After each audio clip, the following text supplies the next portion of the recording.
Bismillahirrahmanirrahim. Assalamualaikum warahmatullahi wabarakatuh.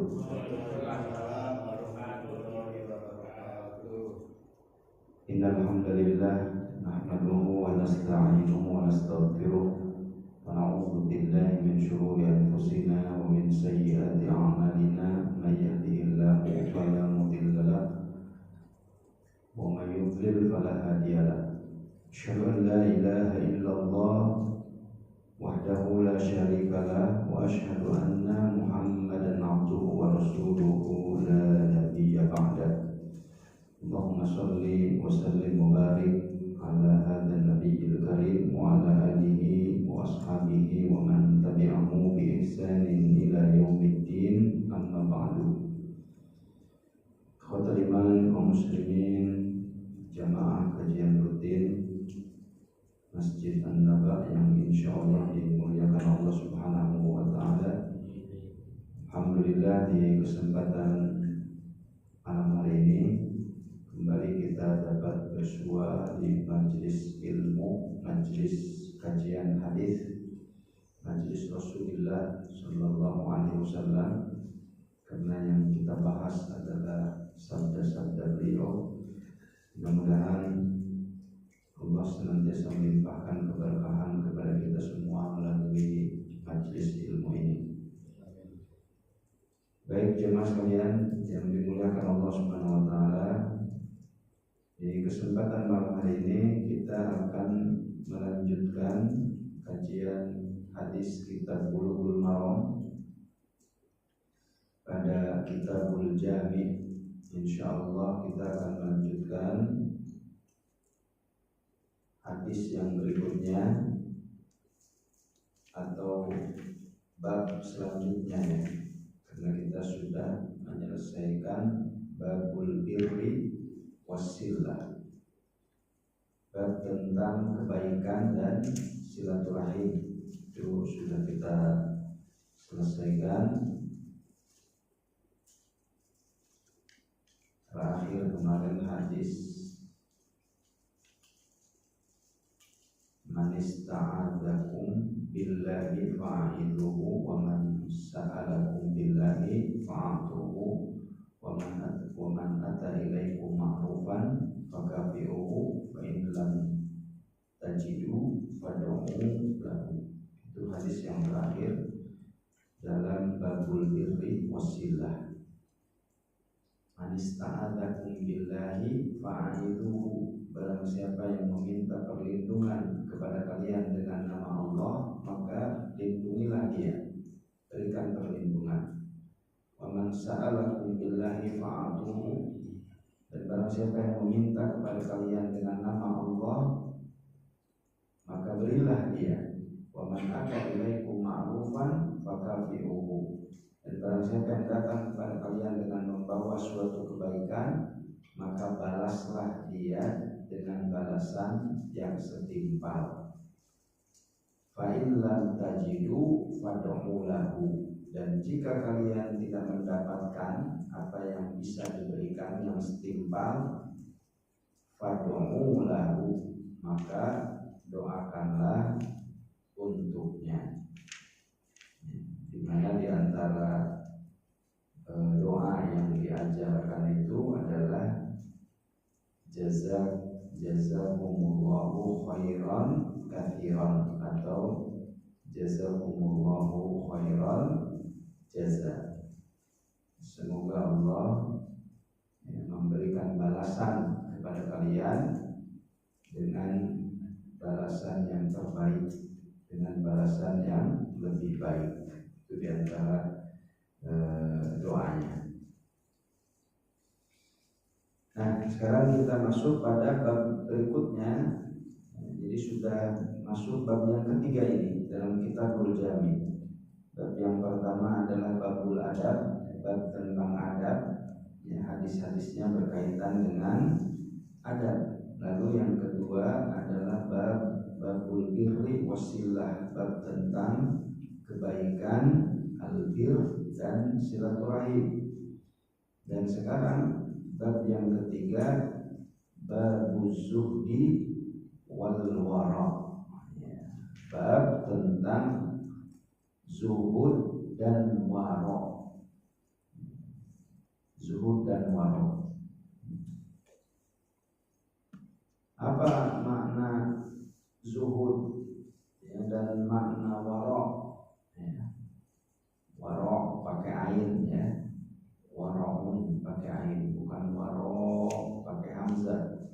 Kalau pakai hamzah, waroa belakang artinya pakai hamzah ya. Waroa panjang roknya itu artinya di belakang. Waroa al-bait di belakang rumah pakai hamzah. Kalau ini pakai ain dan roknya tidak panjang ya. Waroun al-waro pakai ain. Zuhud ya, az-zuhdu. Kita mungkin sering mendengar kata zuhud ya. Zuhud sering ya mendengar kata zuhud. Zuhud dalam keduniaan. Hanya saja kadang-kadang banyak yang menyalahartikan ya, istilah zuhud ini. Yang dipahami apa zuhud itu? Rendah diri. Ya. Sederhana ya, bisa apa adanya. Zuhud, az-zuhud. Zuhud ya. Yang banyak disalahartikan itu ya, banyak disalahartikan persepsi zuhud dimaknai sebagai lari dari dunia. Ada kan yang memahami zuhud? Zuhud itu lari dari dunia, meninggalkan dunia. Zuhud hidupnya ya ibadah gitu ya, hidup. Kemudian hidup ya tidak memikirkan kehidupan dunia. Zuhud hanya memikirkan kehidupan akhirat saja.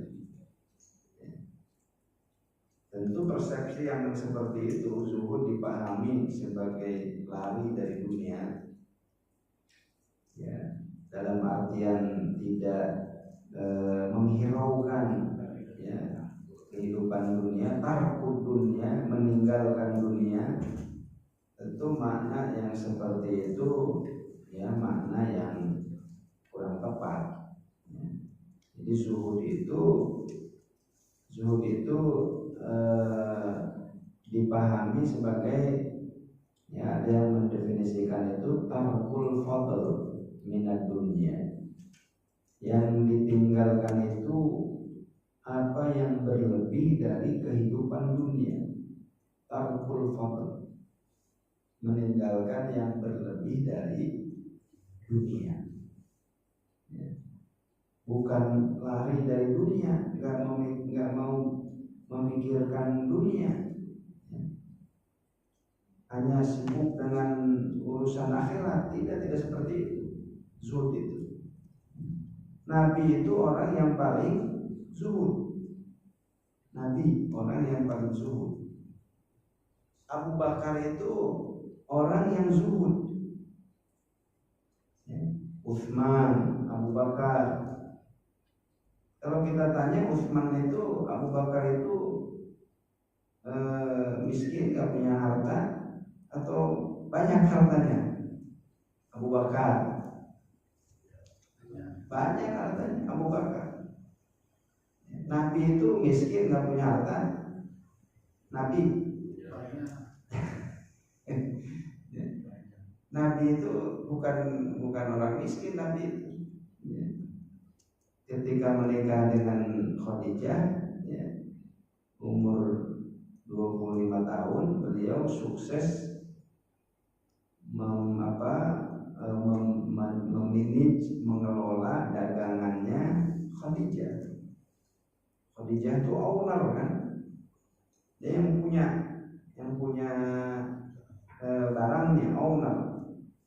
Maka didagangkan oleh Rasulullah. Barangkali ya kalau sekarang ahli dalam manage itu kan manajer kali ya, gitu kan? Ya. Nah sekarang bayangkan orang yang owner ya punya barangnya, investornya, kemudian menikah dengan yang mengelolanya, manajernya, gitu kan? Coba bayangkan. Ya, Nabi berhasil yang membuat dagangan Khadijah itu ya untung besar. Ya, Nabi dapat bagian, ya, karena bagi hasil. Nah sekarang kemudian menikah, berarti kan merger tuh, ya, yang punya investor, yang punya ownernya sama yang mengelolanya. Tentu ya kalau ibarat perusahaan sekarang ya lebih maju lagi, gitu kan.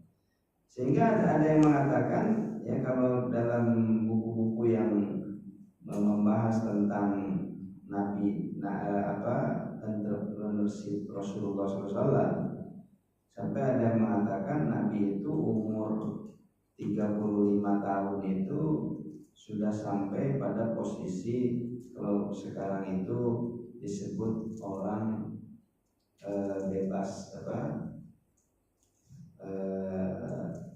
passive income, gitu ya. Sudah sampai pada taraf ya finansial, ya bebas finansial, gitu ya. Ya, yang sudah nggak mikirin lagi passive income, ya. Sehingga kebiasaan Rasulullah SAW memasuki umur 40 tahun, yang umur 40 tahun itu kan beliau diangkat menjadi Nabi, menjadi Rasul. Itu Nabi punya kebiasaan apa? Bolak-balik ke Gua Hiro, kadang sebulan. Ya, udah nggak yang bertanya lagi itu keluarganya nggak dikasih makan sebulan nanti. Ya, Nabi udah selesai itu, bebas finansial atau apa namanya, gitu ya. Yang zaman sekarang disebutnya seperti itu. Ya. Jadi Nabi sampai sebulan balik lagi bawa bekal. Ya, itu memasuki umur 40 tahun. Sampai kemudian ya tibalah saatnya ketika Nabi sedang di Gua Hiro itu didatangi oleh malaikat Jibril, diangkat menjadi Nabi, gitu. Ya. Nah jadi Nabi ya bukan orang miskin, bukan orang fakir. Rasulullah SAW, Abu Bakar itu contoh orang-orang zuhud. Mereka adalah orang-orang zuhud, memiliki dunia, tapi mereka hanya mengambil sekedarnya saja, meninggalkan yang berlebih dari dunia. Itu namanya zuhud, tarkul fadl, meninggalkan yang berlebih. Maka contoh orang-orang zuhud itu adalah orang-orang yang diberikan kelebihan oleh Allah Subhanahu wa taala harta, tapi ibaratnya harta itu hanya ada di tangan mereka, tidak sampai di hati mereka. Sebagaimana doa Abu Bakar, ya Allah, jadikan dunia di tanganku, jadi jangan engkau jadikan dunia di hatiku. Ya. Jadi dunia itu sekedar di tangan saja. Itulah orang-orang yang zuhud. Ya. Salah kalau ada yang beranggapan bahwa zuhud itu tadi lari dari dunia, nggak mikirin dunia, hidup di masjid, ibadah. Ya. Kalau orang-orang yang tidak, katakanlah mereka tidak memiliki apa-apa, mereka bukan zuhud. Karena yang mau dizuhudi apa? Zuhud dari apa? Bahasanya itu yang punya kesempatan, bahasa lain, yang punya kesempatan zuhud itu adalah orang-orang yang diberi kelebihan harta oleh Allah. Mereka lah yang punya kesempatan zuhud. Kalau orang miskin, orang fakir, mohon maaf, mereka bukan kesempatan zuhud. Karena kalau orang miskin zuhud dari apa? Zuhudnya. Gitu. Kalau orang miskin itu payungnya adalah qanaah. Qanaah, menerima, ya, sabar, qanaah, menerima apa yang didapatkan, ya udah qanaah dengan apa yang didapatkan. Nah, yang punya kesempatan zuhud itu adalah orang-orang yang diberi oleh Allah, ya, kelebihan harta, kelebihan dunia. Mereka bersifat zuhud, tarkul fadl, meninggalkan yang berlebih dari dunia, mengambil, ya, yang cukup, secukupnya, mengambil secukupnya. Dunia hanya di tangan, tidak sampai di hati. Itulah yang disebut dengan zuhud. Maka contoh orang-orang yang zuhud adalah, ya, orang-orang yang sahabat-sahabat yang sodaka kaya raya, Nabi Muhammad, Abu Bakar, Utsman bin Affan, Umar bin Khattab radhiyallahu anhu. Itulah mereka contoh orang-orang yang zuhud. Ya. Di antara 10 sahabat yang dijamin masuk surga, al-mubasysyaruna bil jannah, ya, 10 sahabat, 9 diantaranya adalah orang-orang kaya. 9, cuma 1 yang tidak masuk dalam kelompok orang-orang kaya. Siapa? Ali bin Abi Thalib. Dari 10 itu Ali bin Abi Thalib. Bilal dijanjikan surga juga, tapi tidak masuk dalam yang 10 ini. Bilal dalam hadis yang lain, ya, Nabi memberi kabar gembira pernah mendengar suara rumpah sandal Bilal di surga. Jadi itu beda lagi hadisnya, bukan yang disebutkan 10 al-mubasysyaruna bil jannah, 10 sahabat yang diberi kabar gembira masuk surga. Nah, itulah makna zuhud, ya. Tidak bersikap tamak, ya, tamak dengan dunia, memuaskan nafsu, ya. Zuhud itu menganggap kecil, ya, kelezatan dunia, di mana seseorang lebih meyakini sesuatu yang ada di sisi Allah daripada sesuatu yang ada di tangannya. Itulah zuhud. Sedangkan waro, ya, waro adalah menghindari hal-hal yang samar. Waro itu meninggalkan hal-hal yang subhat, ya, yang tidak jelas hukumnya, karena khawatir terjerumus ke dalam hal-hal yang diharamkan. Itu waro. Seorang yang waro sangat berhati-hati, ya, terutama dalam hal-hal yang subhat, yang belum jelas. Waro. Nah, inilah yang dimaksud dengan bab zuhdi wal waro, bab tentang zuhud dan waro, ya. Ada beberapa hadis, ya, dalam kitab ini. Diawali hadisnya dengan hadis yang lumayan panjang, ya. Hadis dari Nu'man bin Bashir.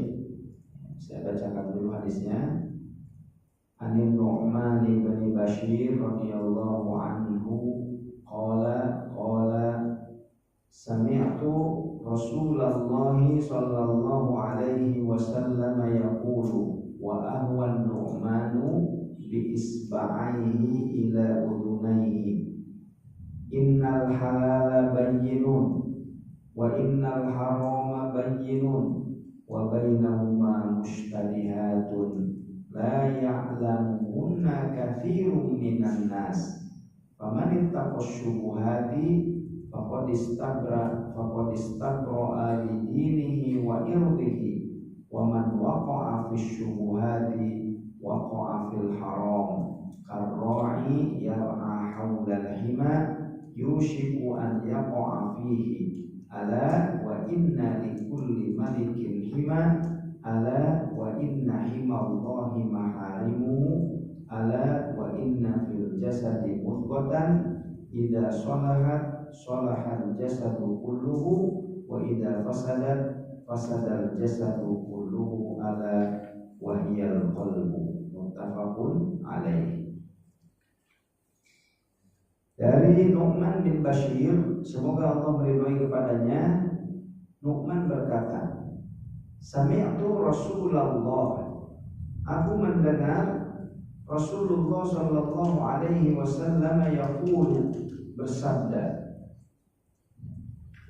wa ahwan Nu'man bi isba'aihi ila udunaihi, sedangkan Nu'man mengulurkan kedua jari telunjuknya ke kedua telinganya. Maksudnya Nu'man mengulurkan kedua jari telunjuknya ke kedua telinganya untuk menyentuh keduanya sebagai isyarat kefiqohan dan keyakinannya telah mendengar hadis di atas dari Rasulullah Shallallahu Alaihi Wasallam. Jadi beliau ketika meriwayatkan hadis ini, ya, beliau mengulurkan kedua jari telunjuknya ke kedua telinganya, menyentuh keduanya sebagai isyarat, ya, memberikan isyarat dia betul-betul mendengar, ya, dia betul-betul mendengar hadis di atas dari Rasulullah Shallallahu Alaihi Wasallam. Jadi itu kiasan. Innal halala bayyinun, sesungguhnya yang halal itu sudah jelas. Sesungguhnya perkara-perkara yang mubah dilihat dari sudut hukumnya sudahlah sangat jelas, tidak berbahaya dikonsumsi, dan orang-orang pun sudah mengetahui hukumnya berdasarkan nas yang turun pada mereka tentangnya, yang berasal dari Allah dan Rasulnya, atau sudah diketahui mana yang baik dan tidak ada lagi keburukan dan bahayanya. Innal halala bayyinun, sesungguhnya yang halal itu kan yang dibolehkan, ya, yang halal adalah yang dibolehkan. Perkara-perkara yang halal boleh, ya, dilihat dari sudut hukumnya sudah sangat jelas. Ya, kalau makanan yang halal, ya, tidak berbahaya dikonsumsi, ya, yang baik, ya, halalan thayyiban, yang baik, yang halal lagi baik. Wa innal harama bayyinun, dan sesungguhnya yang haram itu jelas. Maksudnya, dan sesungguhnya hal-hal yang dilarang secara syar'i juga sudah jelas. Ia berbahaya bila dikonsumsi, dan orang-orang pun sudah mengetahui hukumnya berdasarkan nas yang turun pada mereka tentangnya, yang berasal dari Allah dan Rasulnya, atau sudah diketahui keburukan dan bahayanya. Yang halal sudah jelas, yang haram sudah jelas. Wa bainahuma mushtabihatun, dan di antara keduanya ada hal-hal yang sama maksudnya. Dan di antara yang halal dan yang haram itu adalah perkara-perkara yang bercampur aduk. Tidak ada nas yang menghalalkannya dan tidak ada pula nas yang mengharamkannya, sehingga jiwa kita ragu apakah ia termasuk hal yang dihalalkan ataukah yang diharamkan, karena tidak ada, ya, kejelasan, ya, atau tidak ada dalilnya dan tidak diketahui apakah ia termasuk yang baik atau yang buruk. Jadi yang halal sudah jelas, yang haram sudah jelas. Banyakan mana yang halal sama yang haram? Ya, banyakan yang halal, banyakan yang haram.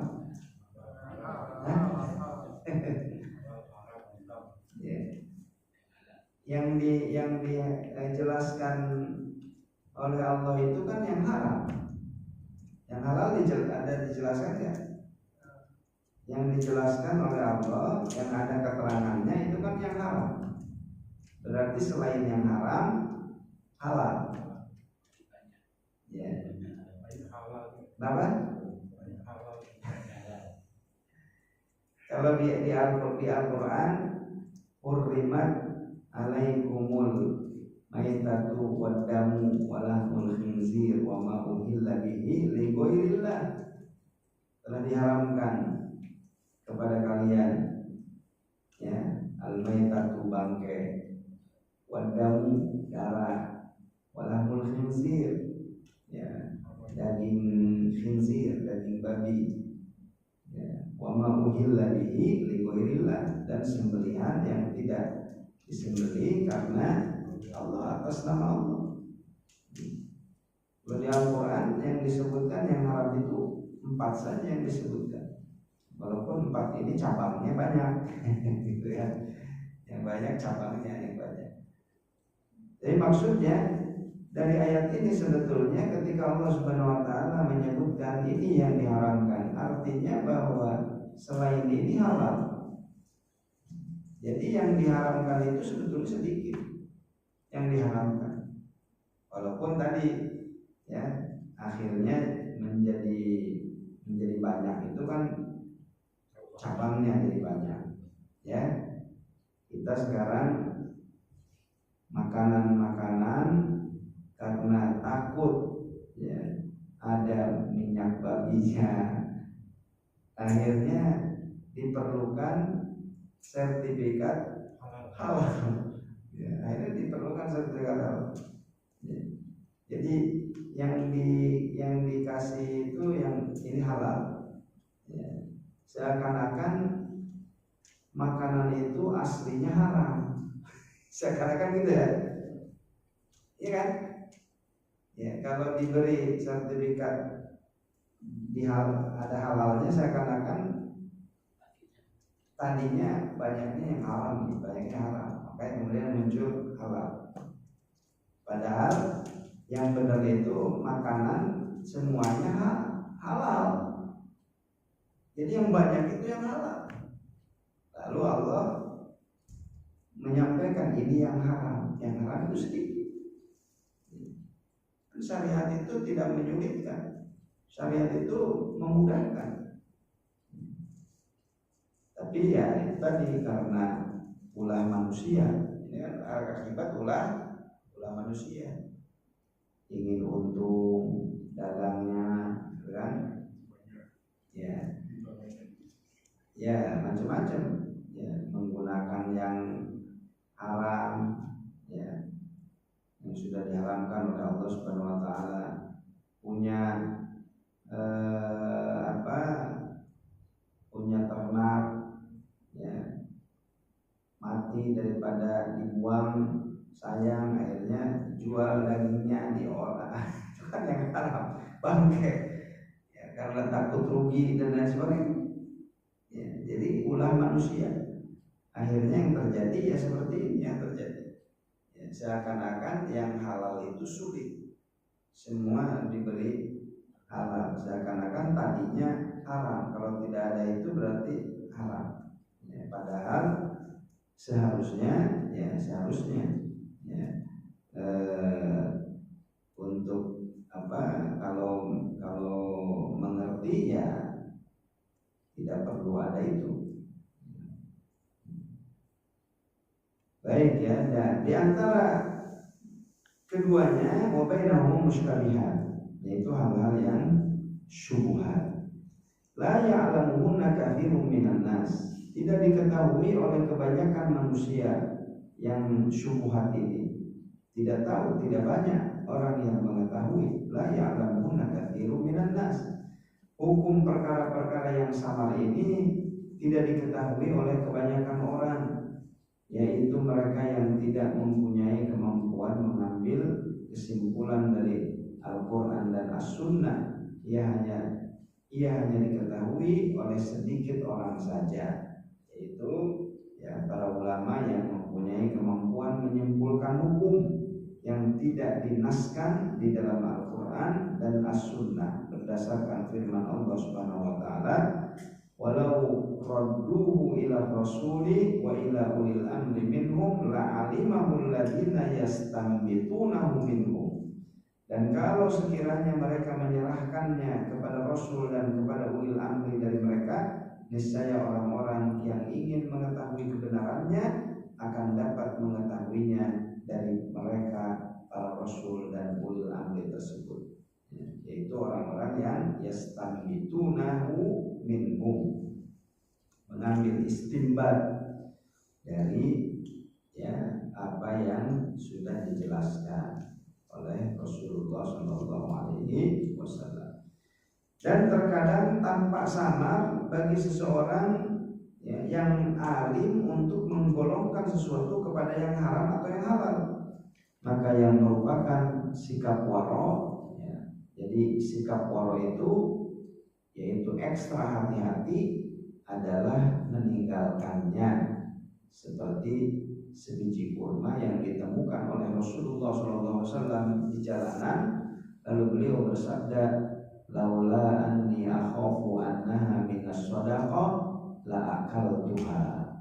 Kata Nabi, kalau seandainya aku tidak merasa khawatir bahwa kurma tersebut berasal dari harta sedekah, niscaya aku akan memakannya. Hadis diriwayatkan oleh Bukhari.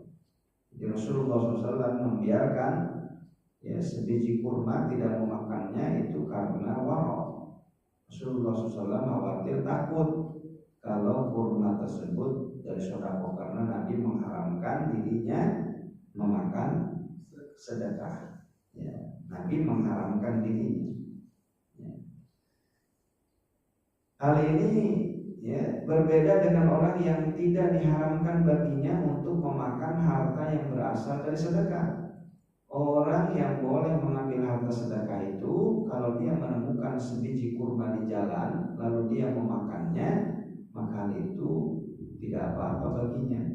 Oleh karena itu ada asar bahwa Umar radhiyallahu anhu pernah mendengar seseorang menyerukan, wahai orang yang merasa sebiji kurmanya jatuh tercecer di jalanan, maka Umar berkata kepada orang itu, makanlah wahai orang yang sedang lapar, disuruh makan oleh Umar bin Khattab radhiyallahu anhu. Hanya ada kisah orang yang bersikap waro. Waro itu kehati-hatian kan. Kita pernah mendengar kisah cerita tentang sebuah apel yang jatuh di sungai, yang ditemukan oleh seseorang yang sedang dalam perjalanan, kebetulan lapar, menemukan apel di sungai, lalu dia makan. Selesai dimakan, baru teringat, ini apel punya siapa? Baru teringat. Akhirnya kemudian orang tersebut menyusuri sungai untuk mencari tahu apel ini dari mana asalnya. Ini sikap seperti ini itu yang disebut dengan sikap waro. Kenapa dia menyusuri sungai untuk mencari tahu dari mana apel? Dia ingin meminta kehalalan apel yang sudah dia makan itu. Sampai ceritanya kita tahu kisahnya itu akhirnya ditemukan ada pohon apel, ditanya, jangan-jangan ini dari pohon ini, apel ini jatuh. Ternyata yang ada di situ penjaga kebunnya. Oh, itu bukan punya saya. Pohon ini saya di sini cuma sekedar menjaga saja. Kalau kamu mau minta kehalalannya, jangan sama saya bukan yang punyanya, saya cuma menjaganya saja. Akhirnya ditunjukkan rumahnya, datanglah. Ini lihat perjuangan orang yang ingin mencari kehalalan tadi. dari sikap warok inilah yang disebut dengan sikap warok, ya, warok. Ya, sehingga kemudian ketika sampai, ya, si yang punya apel itu, ya, yang punya pohon apel tersebut, ya, tentu merasa heran, ini ada orang sampai sampai seperti ini gitu ya, datang jauh-jauh menyusuri sungai hanya sekedar untuk tadi ingin mencari kehalalan. Akhirnya kata orang tersebut, saya mau memberikan kehalalan asal ada syaratnya. Ya. Mau apa syaratnya? Ya, berarti kan karena ingin mencari kehalalan, syarat apapun yang diberikan dia terima. Syaratnya kamu harus menikah dengan anak saya. Tapi perlu diketahui, anak saya ini bisu, anak saya ini buta, ya, anak saya ini tuli, nah, semua ya disebutkan, ya, anak saya nggak bisa jalan. Tapi karena mencari kehalalan, walaupun disebutkan seperti itu, ya diterima. Kalau memang itu syaratnya supaya saya mendapatkan kehalalan, demi mendapatkan kehalalan itu, ya tidak masalah buat saya. Nah, akhirnya deal, ya. Dan ternyata apa yang dikatakan itu ternyata berbeda dengan realitanya. Jadi rupanya yang dimaksud bisu itu bukan bisu dalam arti tidak bisa bicara, ya.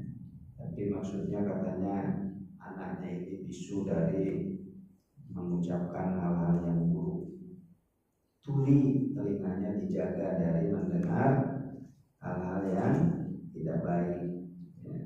Ya, intinya positif semua sebetulnya. Jadi itu tentu karunia dari Allah Subhanahu Wa Taala, balasan dari Allah bagi orang yang tadi bersikap warok demi ya menjaga dari kehalalan. Ya. Menurut cerita katanya dari cerita ini, ya, kemudian lahirlah seorang imam besar, yaitu Imam Syafi'i. Ya, katanya ceritanya seperti itu. Ya, jadi ini efek, lihatnya, pengaruh efek dari kehalalan itu luar biasa. Ya, berkah. Ya, Allah SWT memberikan keberkahan. Ya, seorang laki-lakinya menjaga kehalalan dan dinikahkan dengan wanita yang juga tadi selalu menjaga yang haram. Ya, kata orang tuanya, anak saya ini, putri saya ini tuli, bisu, ya. Tapi yang dimaksud adalah menjaga dirinya dari hal-hal yang diharamkan. Ya. Akhirnya lahirlah imam besar, ya, yaitu Imam Syafi'i. Ya. Banyak sekali ya kisah-kisah yang menghasilkan ya keturunan yang luar biasa. Ya. Umar bin Khattab radhiyallahu anhu juga ya pernah menikahkan anaknya dengan seorang putri, ya, yang putri penjual susu. Ketika Umar mendengar percakapan, Umar ini kan kalau malam biasa apa? Keliling, ya, belusukan. Istilah pemimpin belusukan itu sebetulnya dari zaman Umar sudah ada. Ya, Umar ya keluar masuk kampung sidak ya ke rumah-rumah ya yang kelaparan. Nah, satu ketika Umar mendengar percakapan, ya, didengar oleh Umar percakapan seorang ibu dengan putrinya. Kata si ibu, nah, ya, coba supaya banyak susu itu dicampur dengan air, ya, supaya agak banyak kan.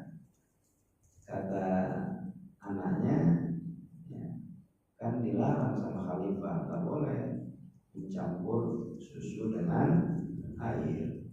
Kata ibunya, iya sekarang kan Umar nggak ada, khalifah nggak ada, nggak tahu, ya, dia nggak melihat, dia nggak ada. Kata anaknya, kata putrinya, betul khalifah tidak melihat, tapi Tuhannya khalifah, ya Allah, Robnya khalifah Umar melihat. Nah sampai ya Umar bin Khattab tertarik, ya, akhirnya menikahkan anaknya dengan wanita penjual susu tersebut, yang kemudian menurut kisah dari pernikahannya itu lahirlah kemudian nanti berikutnya lahir pemimpin yang namanya Umar bin Abdul Aziz, ya, Umar bin Abdul Aziz yang kepemimpinannya terkenal, ya, sangat adil.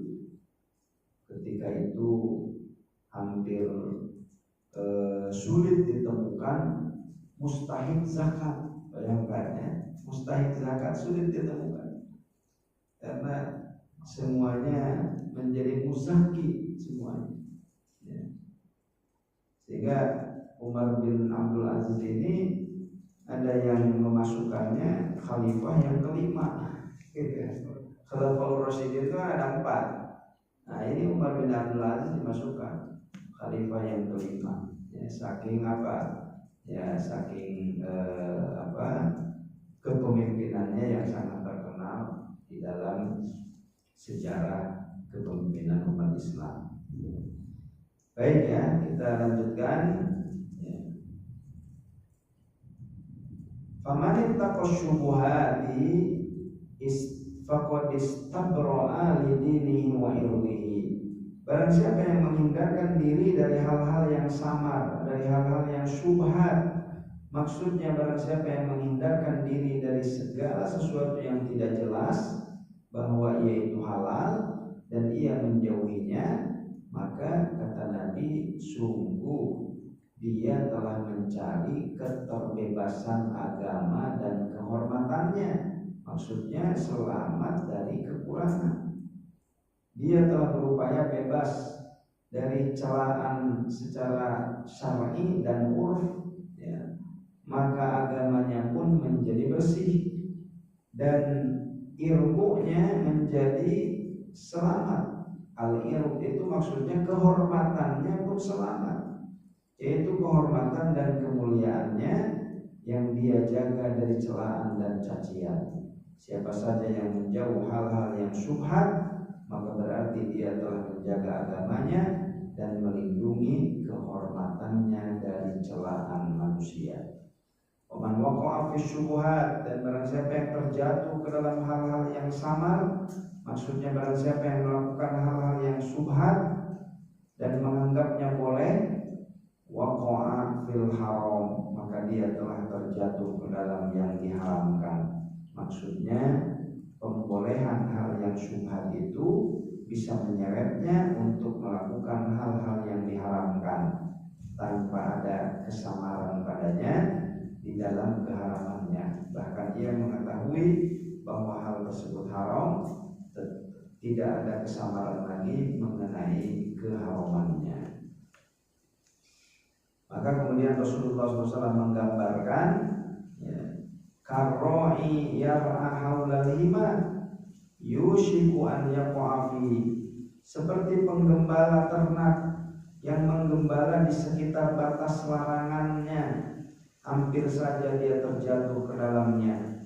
Maksudnya perumpamaannya adalah seperti seseorang penggembala unta atau kambing yang seharusnya dia tidak mendekat ke daerah yang telah dilindungi oleh penguasa dan telah dilarang mengembala di situ, ya, sebab jika dia mengembala di sekitar wilayah terlarang itu dan mendekat kepadanya, maka hewan-hewan ternak itu dengan sendirinya akan bertolak ke daerah yang terlarang itu, lalu merusak dan memakan rumput-rumputnya sehingga itu mengakibatkan kemurkaan sang penguasa.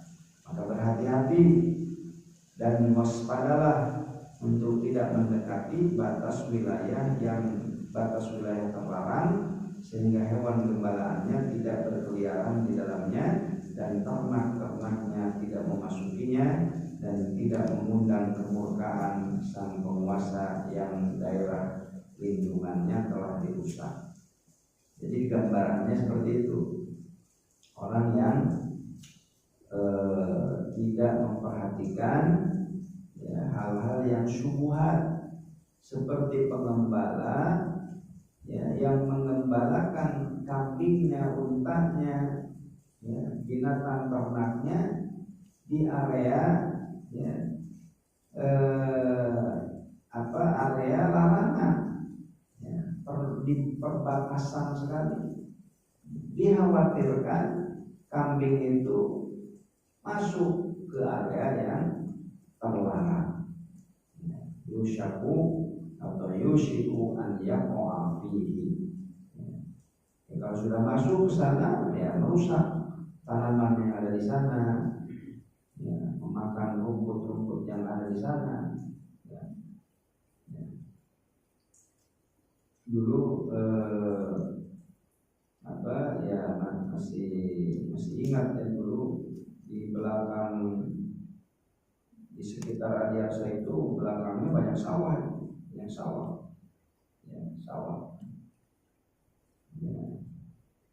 Saya masih mengalami kadang disuruh jaga, takut ada kambing yang masuk Nah, kalau kambing sudah masuk, wah hancur tanaman itu rusak tanaman-tanaman yang sudah capek-capek dipelihara, dirusak oleh mereka. Jadi dijagain. Kadang-kadang kambing yang dipencar aja, nggak ada yang menggembalanya, diikat. Nah sebetulnya itu yang punya itu sebetulnya bisa ditindak dalam syariat itu. Yang punya harus bertanggung jawab. Membiarkan kambing dibiarkan begitu saja tidak boleh, seharusnya seperti itu. Ala wa inna likulli malikin hima. Ketahuilah sesungguhnya setiap raja itu memiliki batas larangan. Maksudnya ketahuilah, sudah menjadi kebiasaan bahwa setiap raja penguasa itu mempunyai daerah yang dilindunginya, dan dia melarang para penggembala untuk berkeliaran di dalamnya. Ala wa inna himallahi maharimuhu. Ketahuilah sesungguhnya larangan Allah adalah hal-hal yang diharamkannya.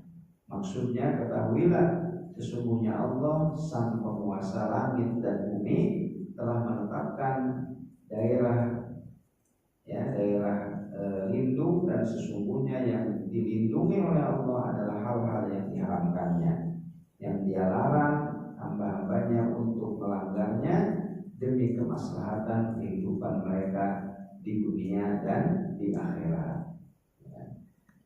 Jadi ini digambarkan seperti itu di dalam hadis ini, bagaimana batas-batas larangan, batas-batas larangan itu supaya tidak mudah terperosok ke dalamnya. Jangan bermain-main di wilayah perbatasan tersebut. Kalau di dalam gambaran tentang Shiratal Mustaqim, di dalam ayat ihdinas Shiratal Mustaqim itu, kalau baca tafsir Ibnu Katsir, ada digambarkan gambaran Shiratal Mustaqim. Gambaran Shiratal Mustaqim itu seperti jalan yang terbentang luas lurus, terbentang luas. Disebutkan ya di kanan dan kirinya itu ada tembok besar. Ya, kanan kiri ada tembok besar. Di tembok-tembok itu ada ya sitar, ya, ada penutup, ya, ada penutup ya, di mana ya, sitar-sitar ini ya, penutup yang menutupi apa yang pintu-pintu ya itu ditutup dengan hijab ya, dengan sitar, dan kemudian disebutkan di setiap ujung jalan itu ya, ada penyeru. Jadi ada 2 penyeru di ujung jalan, kemudian penyeru yang mengingatkan setiap orang yang sedang berjalan di jalan tersebut kalau ada yang ingin membuka sitar. Ya. Itu gambaran tentang Shiratal Mustaqim, digambarkan seperti jalan yang terbentang luas, ya lurus, di kanan kirinya ada tembok besar, di tembok-tembok itu ada sitar, ada penutup, kemudian di awal jalan ada penyeru, ya. Lalu juga ada penyeru yang lainnya yang mengingatkan setiap kali ada orang yang akan membuka sitar. Kemudian dijelaskan oleh Nabi, jalan yang panjang terbentang luas itu itulah Islam. Jalan yang terbentang luas itulah Islam. Islam itu jalan yang lurus, ya, nggak ada belok-belok, lurus. Itulah Islam. Penyeru yang ada di ujung jalan yang mengingatkan orang-orang yang sedang berjalan di jalan tersebut, diingatkan, kalian luruslah, jangan belok-belok. Penyeru itu, kata Nabi, itulah Al-Quran. Al-Quran yang selalu membimbing agar umatnya tidak keluar dari jalur dari Shiratal Mustaqim. Itulah Quran. Adapun ya sitar tadi yang menghalangi pintu-pintu yang ada di tembok, itulah maharimullah. Itulah yang diharamkan oleh Allah. Yang diharamkan oleh Allah ditutup dengan sitar, yang kadang-kadang orang-orang yang sedang berjalan kemudian melihat di balik pintu itu, di balik tirai, ya, di balik tirai itu seperti ada kerlap-kerlip, gemerlap gitu ya, cahaya yang menggoda setiap orang yang sedang berjalan itu ingin masuk, ya, melupakan perjalanannya, ingin masuk ke dalam, lalu dia ingin membuka tirai. Diingatkan, ada yang mengingatkan, jangan kamu buka tirai itu. Kalau kamu buka dan kamu masuk, maka kamu akan celaka. Waihak, la taftahu, ya, celaka kau, jangan kau buka. Nah, itu yang mengingatkan, kata Nabi, itulah malaikat yang ada dalam hati seorang yang beriman, yang selalu mengingatkan, ya, ketika akan melakukan hal yang dilarang, diingatkan. Ya, sedangkan tirai-tirai tadi itu adalah maharimullah yang diharamkan oleh Allah Subhanahu wa Ta'ala. Ya. Nah, jadi ini hadis ini hampir sama ya dengan gambaran ya di dalam hadis tentang halal haram, ya, di mana Allah Subhanahu wa Ta'ala telah membuat batasan-batasan, ya, mana yang diharamkan Kemudian hadis ini ditutup ya dengan sabdanya ala wa inna fil jasadi mudghah idza shalahat shalahal jasadu kullu wa idza fasadat fasadal jasadu kullu ala wa hiyal qalbu. Ketahuilah sesungguhnya di dalam tubuh itu ada segumpal darah yang apabila ia baik maka baiklah seluruh tubuh itu, dan apabila ia rusak maka rusaklah seluruh tubuh itu. Ketahuilah ia adalah al-qalbu, ya, hati. Maksudnya ketahuilah bahwa di dalam tubuh manusia itu ada sepotong daging yang berdasarkannya lah disandarkan kebaikan dan kerusakan. Jika segumpal daging ini rusak atau kacau, ya, maka seluruh jasad akan menjadi rusak karena jasad itu bersumber darinya.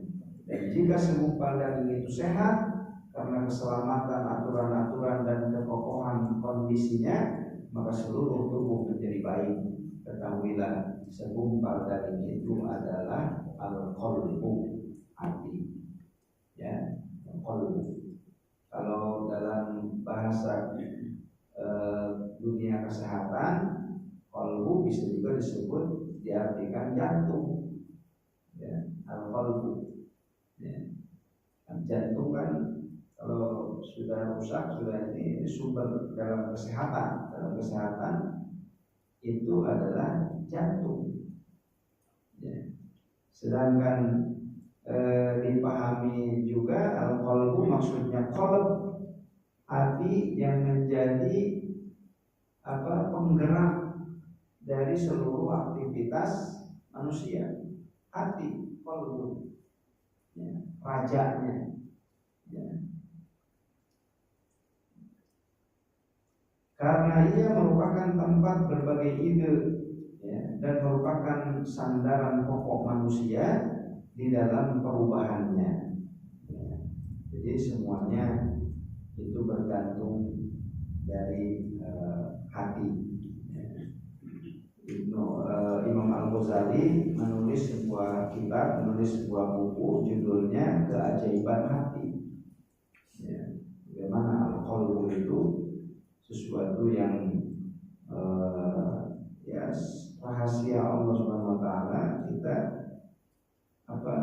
di dalam mendefinisikan hati itu seperti apa sih? Ya. Ada banyak istilah-istilah di dalam diri manusia ini yang memang saling berkait satu sama lain.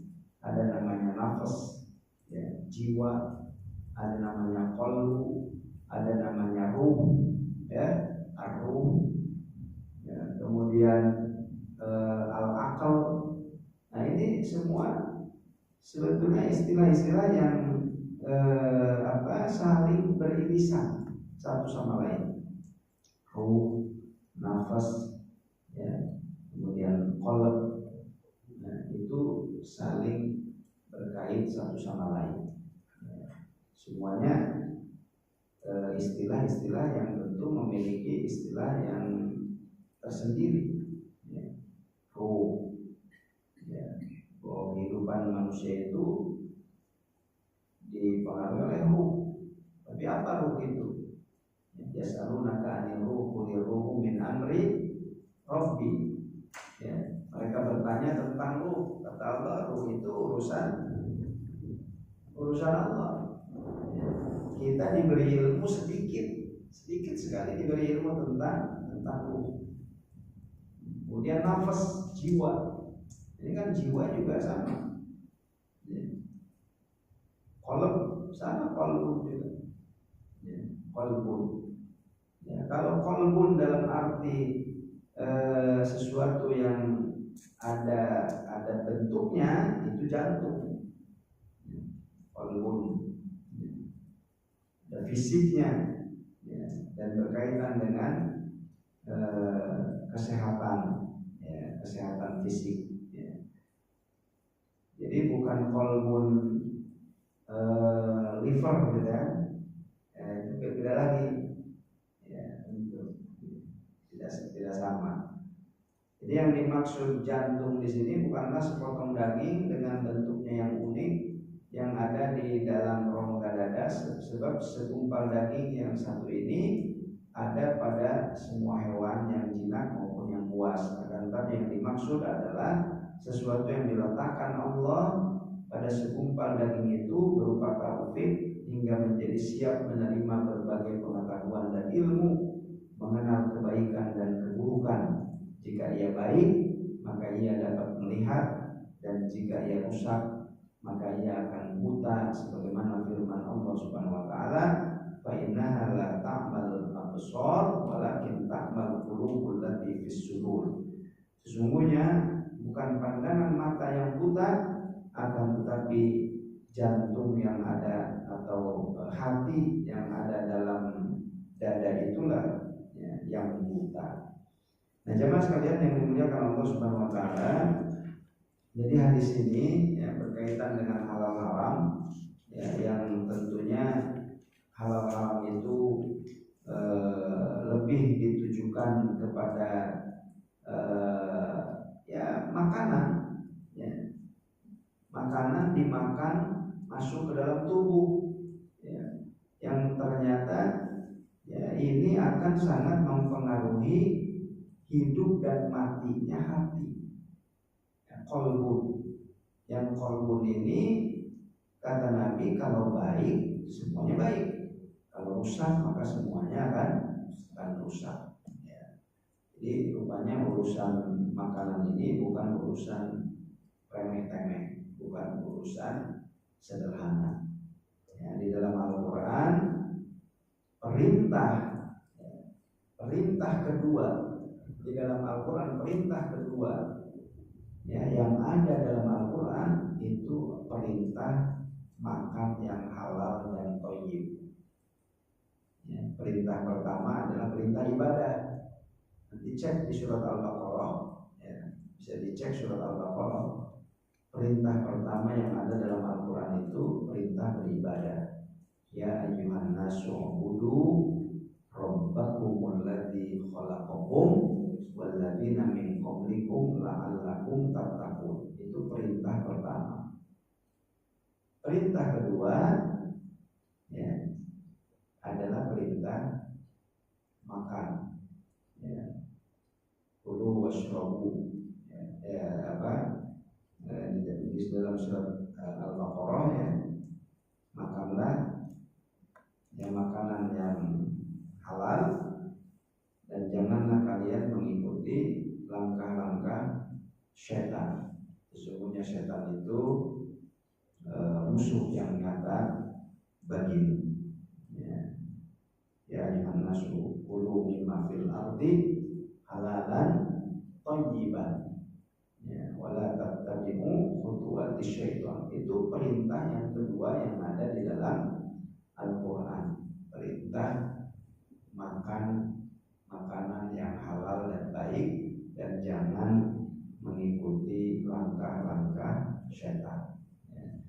Jadi bukan sekali lagi soal makan, itu bukan urusan yang remeh-temeh. Kalau adanya setelah perintah ibadah, artinya ada keterkaitan makan ini dengan kehusyuan ibadah, sebagaimana hati tadi terpengaruh dengan makanan yang kita konsumsi ke dalam tubuh kita, yang akan menyehatkan hati atau membuat hati itu menjadi sakit.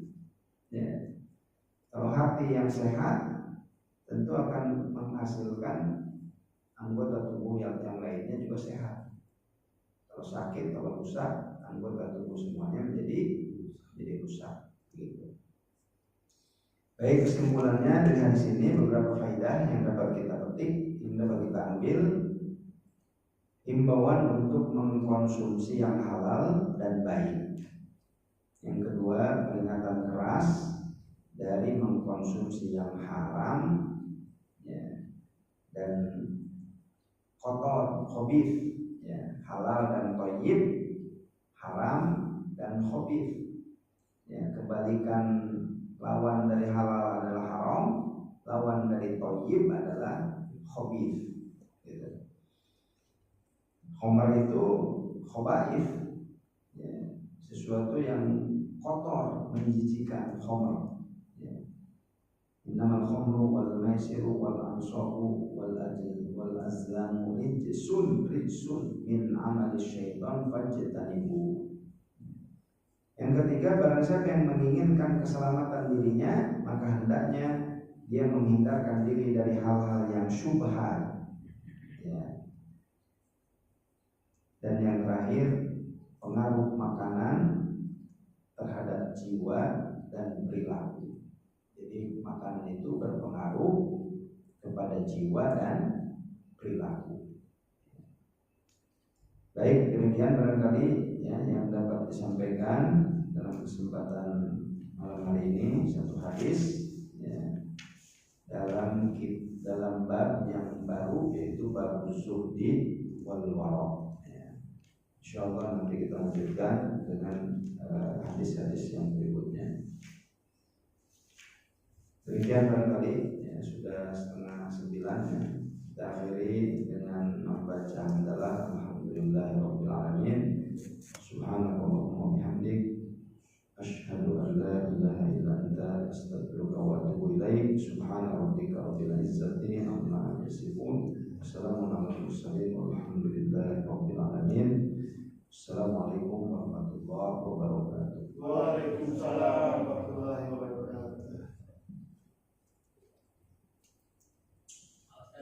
Menyikapi yang tadi kehalalan yang mencari kehalalan apa tadi.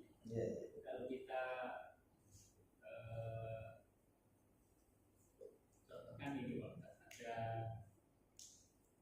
dua rumah yang bertetangga, si A si B juga dua ada. Yang A itu punya pohon dua hektar, pohon terus melintang ke karangan si B. Dan itu yang B ini contohnya ada buah mangga. Buah mangganya ini halal bagi yang B atau haram bagi yang A, atau halal bagi yang B dan halal bagi yang A. Itu gimana?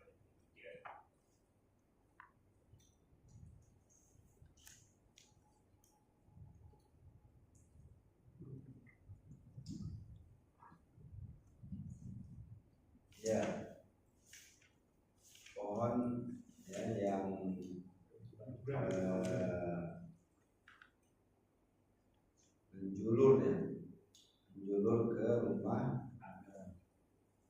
rumah tetangganya.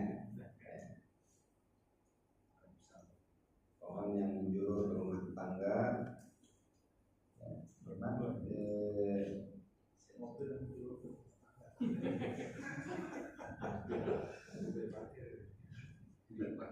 di satu sisi ya, pohon dalam adab bertetangga, seseorang itu ketika memiliki pohon ya tidak boleh mengganggu tetangganya juga. Jadi artinya kan kalau ada pohon menjulur ke pekarangan tetangga, pasti tetangganya itu kena sampahnya, ya kan? Daunnya berjatuhan. Atau kebun itu Pak, ya? Atau kebun yang nggak diundi tapi pas ke tetangga. Ya. Kalau di rumah mungkin ada kegiatan. Jadi yang bagusnya sih tetap kita meminta kehalalan, ya, meminta kehalalan kepada yang punyanya, yang pemiliknya, pemilik pohon. Walaupun sebetulnya ya sesuatu yang sudah masuk ke wilayah yang lain bisa juga diklaim sebagai miliknya. Yang jelas pada masa Nabi pernah terjadi, ya, di masa Nabi pernah terjadi ada tetangga, ya, seorang tetangga yang anaknya memakan kurma tetangganya yang jatuh, tapi si tetangganya ini tidak menghalalkannya, ya, sehingga dia berusaha untuk sampai mengorek, ya, saking gak ridho dimakan sampai mengorek, ya, apa yang sudah dimakan oleh putra tetangganya tersebut, sehingga sampai kisahnya kepada Nabi Shallallahu Alaihi Wasallam. Lalu kemudian Nabi